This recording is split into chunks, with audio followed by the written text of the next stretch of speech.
За тэгээд мангар орохоос өмнө нэг зүйлийг бас тайлбарлах нь зөв байх. Энэ болохоор More Arc бол өөр ямар нэгэн тийм таймлайн эсвэл өөр ертөнцийн түүх биш юм бол яг бидний мэддэг үндсэн Dragon Ball-ын үйл явдлын шууд үргэлжлэл гэж ойлгож байна. Өөрөөр хэлбэл Majin Buu-гийн үйл явдал, Goku Black, хүчний тэмцээн, Broly кино бүгд яг болсны дараа More Arc эхэлдэг гэсэн үг.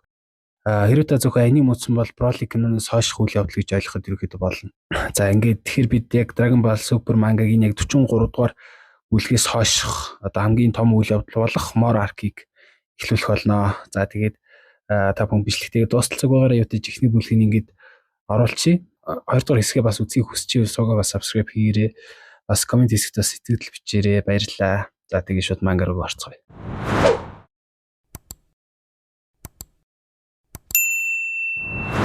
За тэгэхээр манга маань Broly-гийн үйл явдлаас хойш ерөнхийдөө үргэлжилдэг гэж ойлгож байна. Goku Vegeta 2 Bulma-гийн таталцлын бэлтгэлийн өрөөнд бэлтгэл хийж байгаагаар эхэлнэ. За Vegeta Goku-гоо Ultra Instinct-ийн талаар асуухад Goku хүчний тэмцээнээс хойш дахиж тэр чадварыг ашиглаж чадаагүй гэж хариулдаг. За энэ үед Bulma тэдэнтэй холбоо барина. Ноён сатан утастаж үл мэдэгдэх бүлэг хүмүүс бүх хулгайлах гэж байна гэж мэдээлсэн байв. Ингээд Goku Vegeta 2 сатаныг ирлөө явна. Goku агшин зургийн шилжилтээр цуг явъя гэхэд Vegeta нөгөө л зөрүүлэлтгээр өөрөө нисэж очихоор шийддэг. Сатаныг эрт ирэхэд хэсэг хүмүүс бүх сансрыг хөлөгтөө суулгах гэж байлаа. Ноён сатан тэднийг зогсоохоор оролдож байсан ч мэдээж хүч нь өрөхгүй. Goku эрэнгүүтээ шууд дайрдаг гэвч бүлгийн ахлагч болох Мирус гинэ цахилгаан буугаар Goku Vegeta-ыг хоёуланг нь унаачдаг. Дараа нь эднэрийг ч бас авч яв гэж өөрийн хүмүүстээ тушаадаг. Хэсэг хугацааны дараа Goku сэрэхэд өөрийгөө галактик эргүүлийн үндсэн хөлөг дээр байгааг олж мэднэ. Тэнд Жакоч байдаг. Удалгүй Мирус гарч ирээд өмнөх үйлдэлийнхэд үл уучлалт хүсдэг. Өөр арга байгаагүй та хоёр ерөөсөө сонсохгүй байсан гэж тайлбарладаг. Vegeta яагаад заавал бүү хэрэгтэй байгааг асуухад Мирус үнэн хэлдэг. Галактикийн шоронгоос маш аюултай гэмт хэрэгтэй оргосон. Түүнийг дахин барихын тулд Ихтэйд Кайошины тусламж хэрэгтэй. Харин Ихтэйд Кайошины ухамсар хүчний хэсэг бүгдээрээ Majin Buu-гийн дотор үлдсэн учраас бүүг авч явах шаардлагатай болсон гэж тайлбарладаг. За тэгэхээр 10 сая жилийн өмнө юу болсон бэ? Моро Ихтэйд Кайошин болон өмнөд Эд Кайоши хоёрт толдож байжээ. Гэхдээ тэр үеийн Моро өнөөдрийнхөөс ч илүү хүчтэй аимшигт байсан. Тэр ойролцох гаригуудын амьд энергийг шууд сорж өөрийн хүч болгон ашигладаг байв. Өөрөөр хэлбэл тулаан удаан үргэлжлэх тусам Моро улам хүчрхэг болдог байсан гэсэн үг. Эцэст нь Ихтэйд Кайошин өөр аргагүй болж өөрийн бүх бурханлаг хүчийг ашиглан Морогийн ичидийг лацдсан байдаг. Тэр мөчөөс хойш Моро ичидээ ашиглаж чадхаа болсон бөгөөд галактикийн эргүүл түүнийг баривчилж чадсан байдаг. Гэхдээ нэг асуудал үлдсэн. Моро ичидгүй болсон ч Моро өөрөө хангалттай хүчтэй хэвээр байлаа. Түүнд бүр цаазаар авах ял оноосон ч түүнийг алж чадах хүн нэг ч олдоогүй. Тиймээс 10 сая жилийн турш шоронд хорихоос өөр сонголт байгаагүй. Харин одоо Мирус нэг чухал үннийг тайлбарлаж өгдөг. Хэрэв Моро дахин зогсоохыг хүсвэл Ихтэйд Кайошины тусламж зайлшгүй хэрэгтэй. Гэхдээ Ихтэйд Кайошин аль хэдийн Majin Buu-гийн бие гэсэн байгаа. Тиймээс эхний алхам бол Buu-гийн дотор байгаа тэр хүчийг дахин сэргиэх явдал байлаа. Goku Vegeta 2 нөхцөл байдлыг сонссны дараа Морог барих ажиллагаанд туслахаар шийддэг. Үүнийг сонссон Галактикийн тэднийг Галактикийн эргүүлийн төр тусгай гишүүнээр томилно. Ингээд 2 саяны хувцас дээр Галактикийн эргүүлийн тэмдэг хүртэл зүүдэг. Ингээд Goku Vegeta 2 төр зур сансрын цагдаа албан ёсоор олно. Гэхдээ Морог хайх ажиллагаа эхлэхээс өмнө өөр нэгэн асуудал гарч ирдэг. Мирус яралтай дуудлага авна. Макарин ах дүүс гэдэг гинт бүлэглэл өнөө зүйл хулгайлсан бөгөөд тэднийг даруй баривчлах шаардлагатай болжээ. Ингээд Goku Vegeta 2 Mirus-тэй хамт анхны даалгавартай гардаг. Тэднийг очсон газар бол Jang нэртэй гариг. Тэр үед Макарин ах дүүс галт тэрийг дээрэмдэж зинхэр Auron нэртэй ховор өнөтэй эрдэнсийг хулгайлах ажиллагаа явуулж байлаа. Яг энэ мөчид Галактикийн эргүүлийн сансрын хөлөг галт тэрэгний хажууд зэрэгцэн нисэж ирдэг. Харин Mirus өөрөө бүлгийн ахлагчтай нүүр тулан уулзахаар гарч ирнэ. Макарин ах дүүс зугтахын тулд галт тэрэгний нэг хэсгийг салгаж хоёр өөр зам руу явуулдаг. Мөн Mirus-ийн явж байсан төмөр замыг хүртэл дэлбэлчихнэ. Гэхдээ Mirus гайхалтай ур чадвараа харуулж унаж байсан бүх вагоныг аажмаар зогсоом томоохон дэлбэлтээс сэргийлдэг. Нөгөө талд Goku гинт бүлгийн сансрын хөлийг зогсоож тэднийг зогтох боломжийг олгодоггүй. Ингээд холгайлагцсан ачааг буцаан авч Макарин ах дүүсийг дахин хорсны дараа бүгд Галактикийн эргүүлийн төв рүү буцдаг. Гэвч удалгүй өөр нэгэн эргүүлийн баг яаралтай мэдээ илгэнэ. Тэд Морогийн байршлыг олсон байлаа. Чиглэлийг сонссон Goku өөрөө кийг нь мэдрэхээр оролдог. Тэгээд үнэхээр Морог олж чаддагч яг тэр мөчөд Моро үл мэдээг нэмсгэлнэ.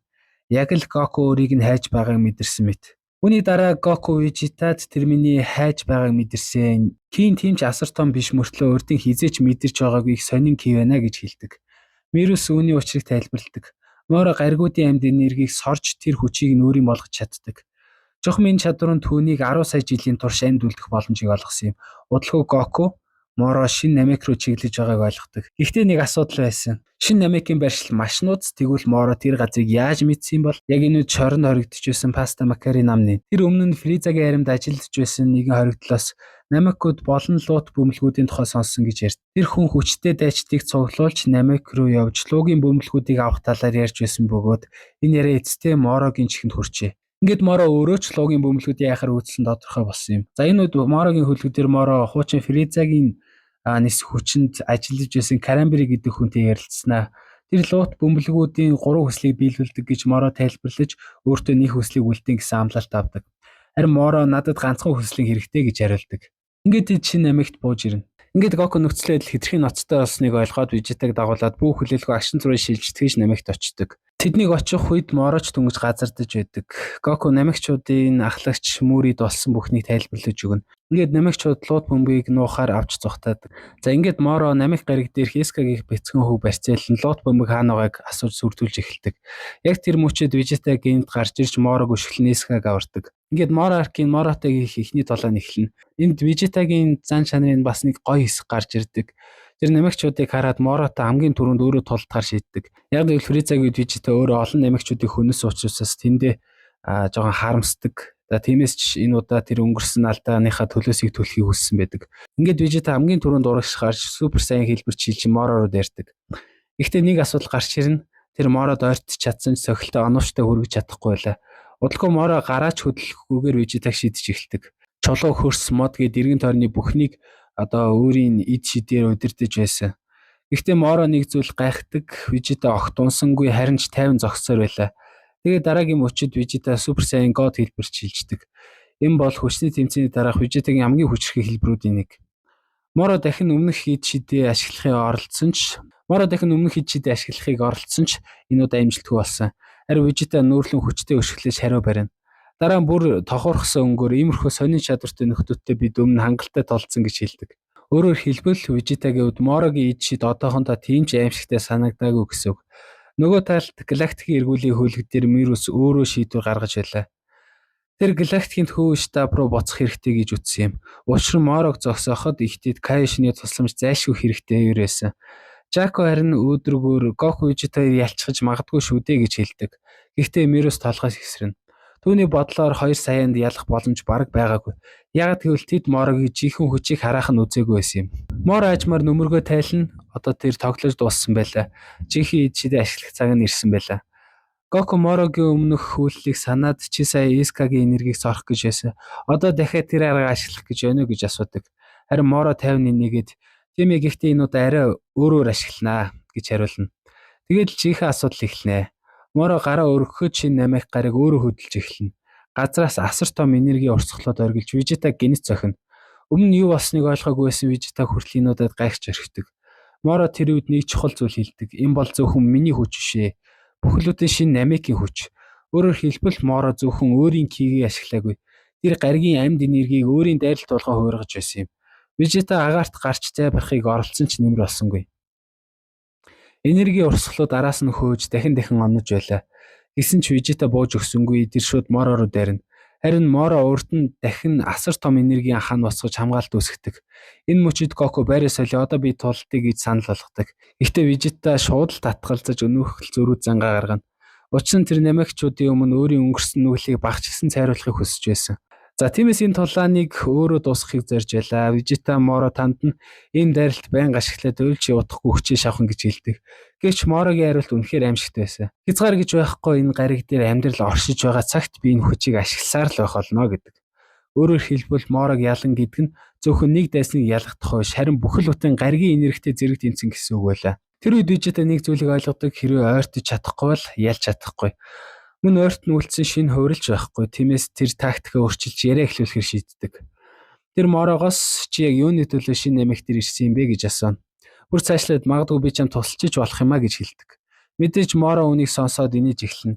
Гэхдээ Вежитагийн хамтын ажиллагааг хэрэг болж магадгүй гэж үзээд үнийг хэлдэг. Түүний зорилго бол Намекчуудын лут бөмбөлөг байлаа. Моро Вежитагаас тэдний талаар мэддэг асуухад Вежита санаатаагаар дэлгэрэнгүй мэдээлэл өгөхгүй. Гэвч Моро цаг үрхийг хүссэнгүй үннийг олж авч чадахгүйг мэдсэн даруйдаа тэр Вижитаг бүр мөсөн устгахаар довтлохоор шийддэг. Гэхдээ Вижита тэр дор ялагдсангүй. Тэр Морогийн дайралтуудаас бултаж хамгаалсаар байсан юм. Сонирхолтой нь энэ удаа Моро өөрөө хүртэл урагшилж эхэлдэг. Гэхдээ мэдээж дан өөрийн хүчээр биш, шинэ Америкийн энергийг ашигласан хэвээр байлаа. Тулаан үргэлжлэж байх зур Вижита зориуд яриа өгдөг. Тэр Морогоос чамд ийм хүч байхад лут бөмбөлөг юунд хэрэгтэй юм бэ гэж асууна. Мороч бардам зангаараа үннийг хэлчихдэг. Түүний хэлснээр одоогийн хүч нь жинхэнэ оргил үеийнхээ хажууд юу ч биш аж. Бүр өөрийнхөө хамгийн хүчтэй байсан үед Вижита бол зүгээр л нэг шавьснаас ялгаагүй байсан гэж тохиорхдог. Тиймээс түүний жинхэнэ хүсэл бол шин хүч авах биш. Харин 10 сая жилийн өмнө алдсан бүх хүчээ буцааж сэргийх явдал байлаа. Ингээд Вижита хэрэгтэй мэдээлэл авч чадна. Тэр хүртэл зөрөөд бүх хүчээ гаргахгүй байсан юм. Харин одоо супер сайн блүү болж хуурдаг. Мороч үнэхээр гайхаж орхино.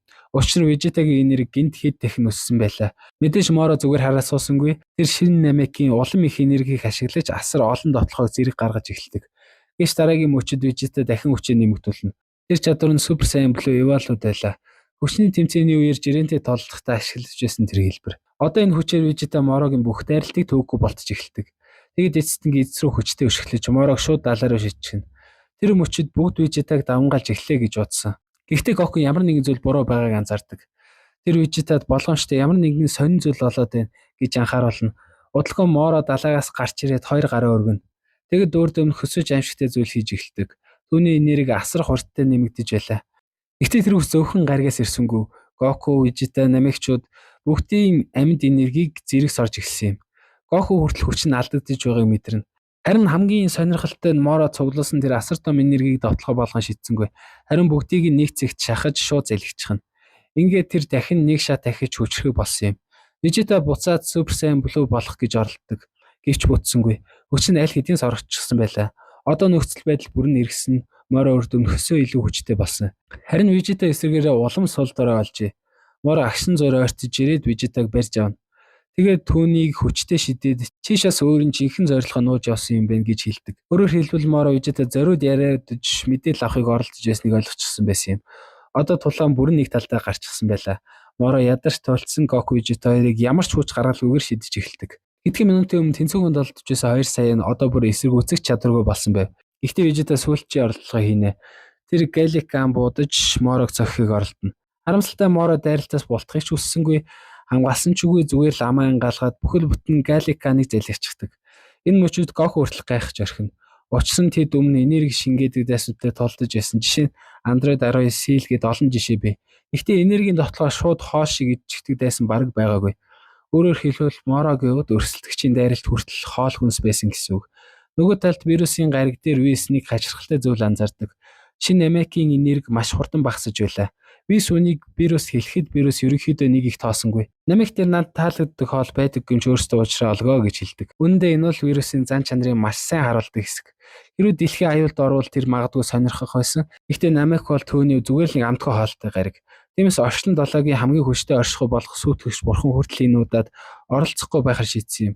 Харин шинэ Намек дээр Гоку Вижита хоёрын нөхцөл байдал секунд өнгөрөх тусам улам хүндэрсээр байлаа. Гоку энэ нөхцөл байдал бүрэн хяналтаас гарсныг ойлгодог. Тиймээс шуурхай нүүдэл ашиглаад өөрийгөө Вижитаг давуулна галактикийн эргүүл рүү буцахыг оролддог. Гэвч бүтсэнгүй. Учир нь түүнд үлдсэн энерги бараг байсангүй. Удалгүй Моро дахин асар том энергийн давталгаа өсгөж 2 саяныг шууд цохино. Тэгээд тэр өөрөө ойртож ирээд Гоку Вижита хоёрын үлдсэн сүүлчийн энергийг хүртэл сорж эхэлдэг. Ингэснээр Морогийн дүр төрх дахин өөрчлөгдөнө. Өгшөө өвгөө шиг харагдаж байсан тэр одоо илүү залуу хүчрхэг болж эхэлсэн юм. Өөрөөр хэлбэл Моро анхны тулаанд бүрэн ялсан байлаа. Нөгөө талд Крамбри скутер ашиглан Намек тосготыг байршлыг илрүүлдэг. Учир нь тосгон бүртнийг луугийн бөмбөлөг хадгалагдаж байсан юм. Ингээд Моро болон түүний хүмүүс сансрын хөлөгтөө суун дараагийн бөмбөлгүүдийг хайхаар хөдөлдөг. Харин Мури болон бяцхан SK2 яран ирж Гоку Вижита хоёрыг шалгахад азар амьд байсан. Гэхдээ тэд бүрэн ялагдсан байлаа. Энэ бол хүчний тэмцээнээс хойш саянчуудын хүлээс хамгийн том ялагдал байлаа. Энэ оронд дэлхийд дээр өөр нэг асуудал үүсчээ. Буулмаа ууртайгаар Гоку Вижита хоёр яваад бүтэн 7 хоног болчихлоо гэж гомдлдог. Ноён сатанаас асуусны эцэст бүх хэрэг галактикийн эргүүлэлтэй холбоотой болохыг ойлгоно. Ингээд буулмагч гэрлүүгээ явж Жакотой холбоо барих төхөөрөмж ашиглахаар шийддэг. Нөгөө талд галактикийн эргүүллийн төв дээр Жако буцаж ирээд буулматай холбоо барьдаг. Мэдээж буулмаа шууд намайг тийшээ хүргэх хөлөг явуул гэж шаарддаг. Гэхдээ Жако хариулт өгөхөөр холбоогоо тасалчихна. Харин Мерусийн хувьд хамгийн чухал мэдээр нь бүү эцэст нь сэрсэн байлаа. Ингээд Мерус түүнтэй уулзахаар хөдөлдөг. Яг тэгвэл одоо Морог зогсох царын ганц найдар бол бөөгийн дотор оршиж буй Ихтэд Каишин байсан юм.